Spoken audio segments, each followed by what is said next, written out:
যেহেতু আজকে হলো প্রায় 18-19 দিন হয়ে গিয়েছে আমার পা ভেঙে গিয়েছে, তো আমার প্লাস্টার হয়েছে যেদিন, তো সেদিনই তারপরের দিন হচ্ছে আম্মু আমাকে নিয়ে এসেছে। আমি আমার বাবার বাড়িতে আছি, তো সোহান প্রায়ই আমাকে দেখতে আসে, প্রায় বলতে প্রতিদিনই ধরতে গেলে একদিন পর পর ও আমাকে দেখতে আসে। তো আমার পছন্দের সব খাবারগুলো হচ্ছে নিয়ে আসে, তো সবসময় তার ভিডিও করা হয় না, তো আজকে ভিডিও করছিলাম। তো ও আমার জন্য ফার্স্টে কি নিয়ে এসেছিল, এখানে ছিল ফ্রুট কেক, যেটা আমার অনেক বেশি পছন্দ, আর এখানে মামা ওয়েফার ছিল, এগুলো হচ্ছে আমি অনেক বেশি খাই।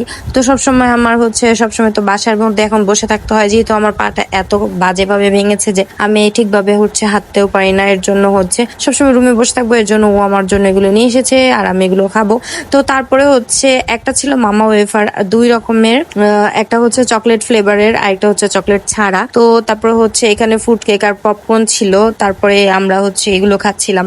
তো আমার পাটা নতুন করে আবার প্লাস্টার করা হয়েছে এই তো, আর এই প্লাস্টার খুলবে প্রায় 21 দিন পরে। তো আমার জন্য সবাই দোয়া করবেন। আর আজকের ব্লগটা এই পর্যন্তই, যেহেতু অসুস্থ সেহেতু আমি ব্লগ আপলোড করতে পারছি না, তো আমার পাশে থাকবেন আর আমার চ্যানেলটাকে বারবার সাবস্ক্রাইব করে দিবেন। তো আল্লাহ হাফেজ, থ্যাংক ইউ এভরিওয়ান।